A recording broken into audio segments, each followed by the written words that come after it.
Hello, this is Tanya with TK Vintage Sewing Machine and Repair. And today I'm so excited because I have a Pfaff 230. And this is just an amazing machine. And I haven't even got to explore all the stuff that it will do. It is just, it's got so many built-in stitches, and the machine is already sold, but I wanted to do a demonstration video with it so my followers could get an idea of what this machine will do.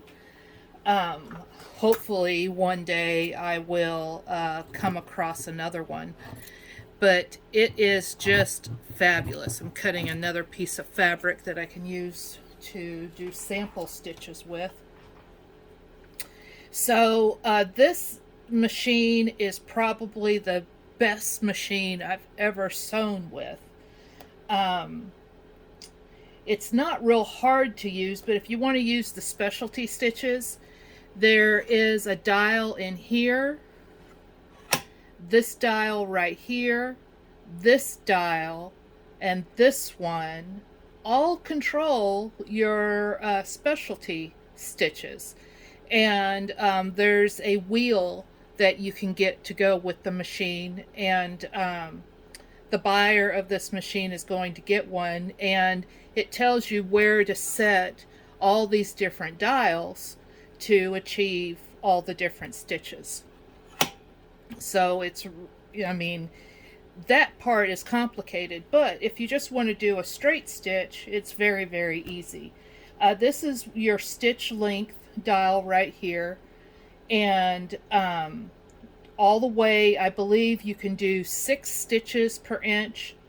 All the way down, I believe, I watched a video, and you can do, I believe it's 24 stitches per inch. And that's what this lever right here does. This is the reverse, forward. It has 3 different needle positions, and so you change the needle positions right here. Let's change this to 0 and put this on 0, and then the needle position lever right here will work. This is not only a stitch width lever or dial, it also controls the decorative stitches that you use. It's a German-made machine, and with all German-made machines, they're just so well engineered. You have drop feed dogs, and drop feed dogs works really well. You have a big old motor on this machine. It's a 1.3 amp motor, and it is just fabulous, just absolutely fabulous. So let's check in to see if that plug is seated well. There we go. If you want to change the light bulb, you turn this lever right here, and it drops the light bulb assembly down so you can change the light bulb, which is really cool. I've never had a machine do that before. Also, I believe this is the original foot pedal, so wherever you press on the foot pedal, it makes the machine go. And so if you press on this side, it goes, this side, or whatever. So it doesn't matter where it's sitting underneath you when you're sewing, which is really amazing. I would love to have kept this foot pedal, because I'm always fishing for mine when I'm sewing. It has a self-threading needle mechanism, and I've been fussing with this mechanism to get it to engage properly. And I don't have, I haven't printed the owner's manual, so I haven't mastered engaging this self-threading needle. But it came into tension really, really easily, and I've been doing a lot of test stitches with it. And since I don't have the guide on how to do all the stitches, all I've been able to achieve are some wavy stitches and some haphazard zigzags, because I don't know where to put all the dials. But this thing really makes a beautiful stitch. So this is some linen fabric that I'm using to test the stitches with. So let's go to a long stitch. Let's see here, we'll go all the way to 5. Yes, 5 is the longest stitch. I think I have everything set to 0, and that will be a straight stitch. I'm going to put the foot pedal on the floor so I can use my foot and use both hands to keep my turntable steady. Kick my shoe off. I always kick my shoe off. And let's sew. So this machine, you don't have to start with the needle down, because I mean it'll just take off.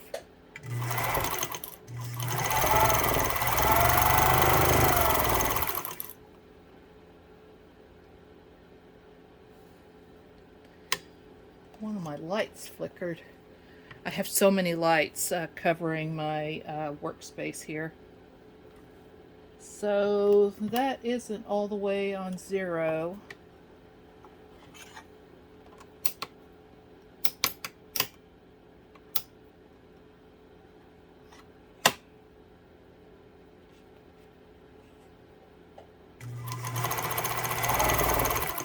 And let's see here.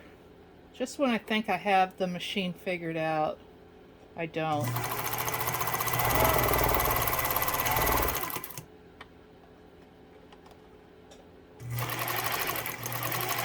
Still getting a short stitch. Getting an even shorter stitch.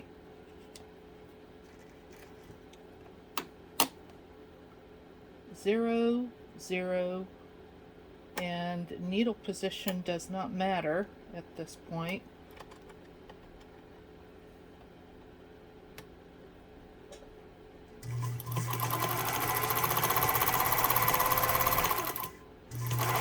Oh, there we go. I didn't have it in full forward. I had it kind of over at reverse. That's why I wasn't getting a long stitch. There we go. So I moved the needle over to the left-hand position. Now I'm getting a full long stitch. And look at that thing. This is as close to an industrial machine as I have ever seen in my life.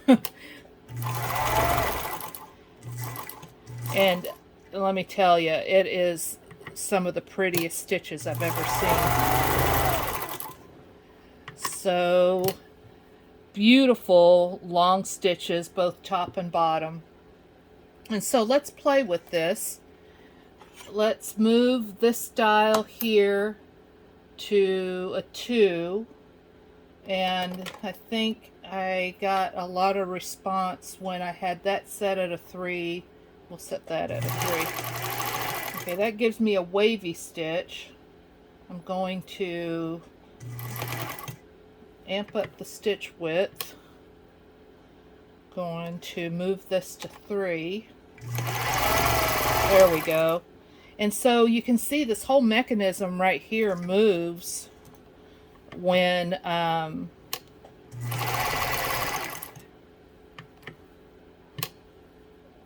you're sewing. So depending on where it's set, let's move this to 4 and see what happens.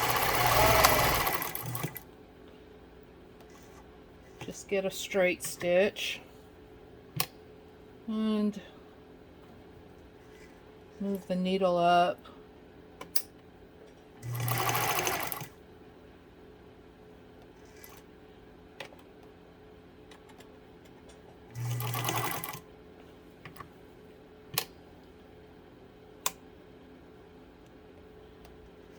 I wish I had the guide so I could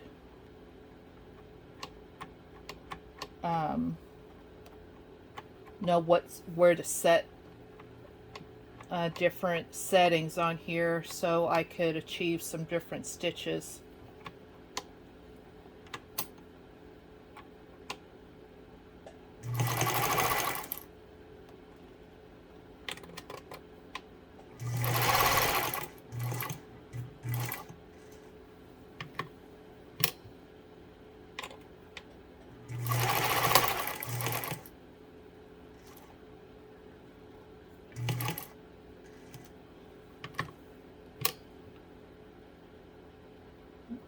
Here.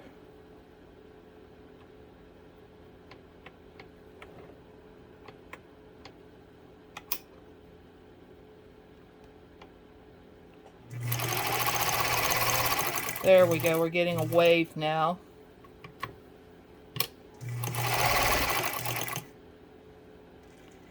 So let's see what happens if I widen the stitch.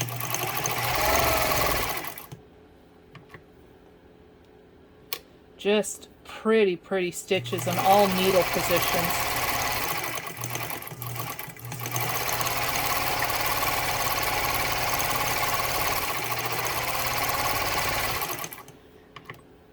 Just beautiful, just absolutely beautiful. Let's move this.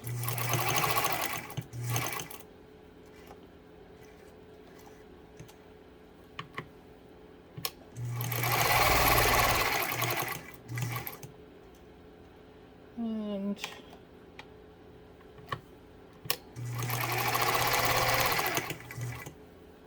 well, I think I ran out of bobbin thread. So this machine takes an industrial bobbin, and I'm going to tip it back to get the bobbin holder out.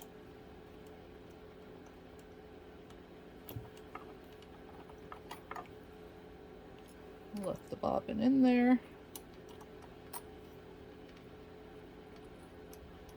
Thing about tipping it back is you use gravity. So it takes an industrial bobbin case and the industrial bobbin. So to wind a bobbin, you put your bobbin right there, and then I don't have the manual, so what I'm going to do is I'm going to unthread the machine, and I'm just going to wrap the thread around the bobbin. Hopefully I did it in the right direction. Engage the bobbin winder, loosen the clutch knob.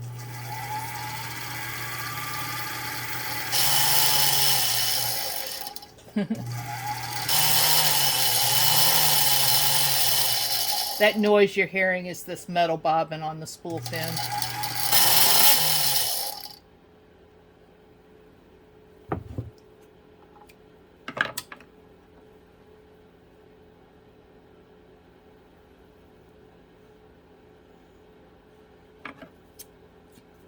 And then put the bobbin in the bobbin case.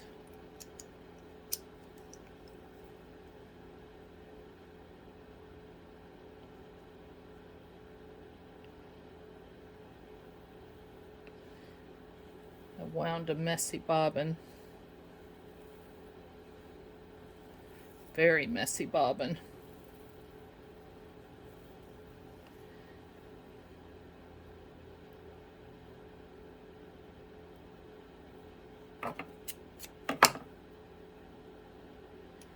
And thread the bobbin case, and then we'll insert the bobbin back into the machine. You can do it from the side, but this is a front loading bobbin and I prefer to do it from the front just because it's easier. The angle of the dangle is right. And then pop it in. So to thread the machine, you have this thread guide. This thread guide right here.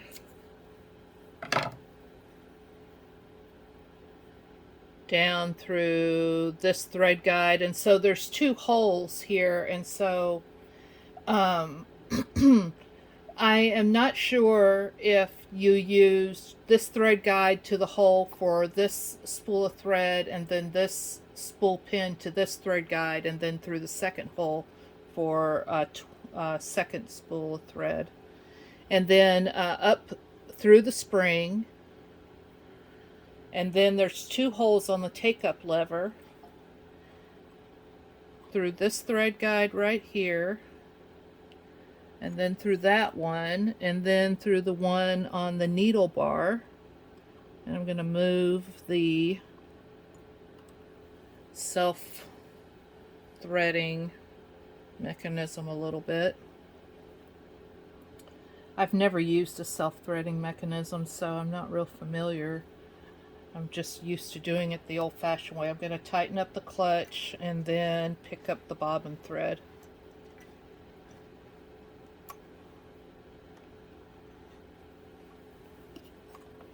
And then we can play around with the machine again. So let's do a smaller stitch. And let's set this to 4 and let's see what happens.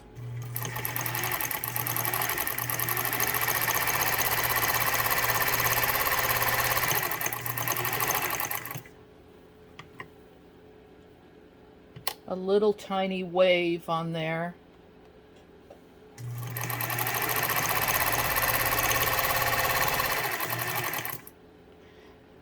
So this machine has so many options in terms of what type of stitch you can make with it. It's just amazing. And there we go. And so I guess when I have it set to 0, that's when I can change the needle position.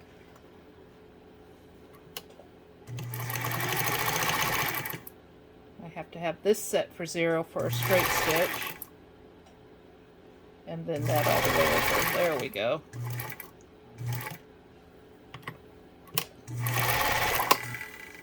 Oop, my clutch wheel loosened. And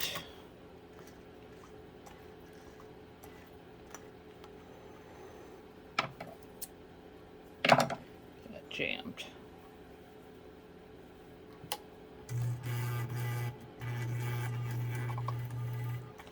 I have a feeling that my bobbin got jammed because I didn't wind a very good bobbin. Winding from a spool on this machine did not work very well. There's too much play in the spool.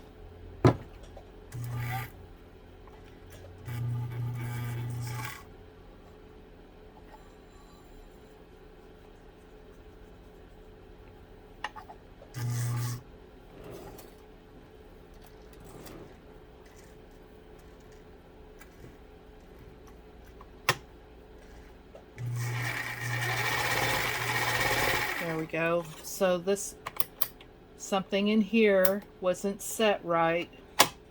I heard it.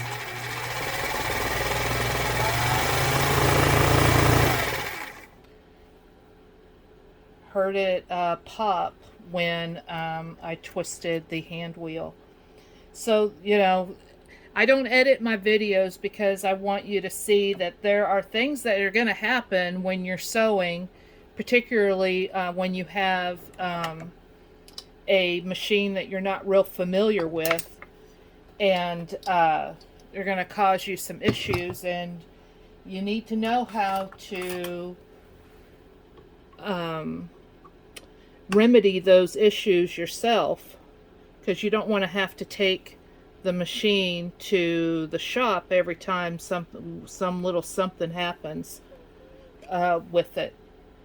But these are all of, this is your cam stack right here, and then all of these levers that are operated by this dial, and they do different things when you have this set to a different position, and then when this is set to a different position, it operates all of these fingers and these cams in a different way, and it allows the machine to do all these different stitches. So the metal tooth belt on this machine is still in very, very good shape. And if Twana, this video is just specifically for you. If you let this machine sit for a while, you're going to need to oil it. All German machines need to be oiled regularly. Period. End of story. And so what's really nice about these machines is that in the top of the machine there are red paint. There is red paint on the holes, and that indicates where you're supposed to drop oil. But you can drop oil wherever the metal meets metal, and that's not going to hurt anything, and it's just going to keep your machine well lubricated. And don't forget to turn the machine over and lubricate underneath too, because you have assemblies down there that also need metal, that need oil. And so this top pops on and off real easy. I've learned that I can just pull it off just like that. But great machine. And if you had the manual and the dial guide, it will really help you be able to achieve all the things that this machine is capable of. And just look at those stitches. Just beautiful, beautiful stitches. So if you get lucky enough to get a Pfaff 230, I highly recommend them. Just beautiful, absolutely beautiful, well-made machines. Thanks for watching.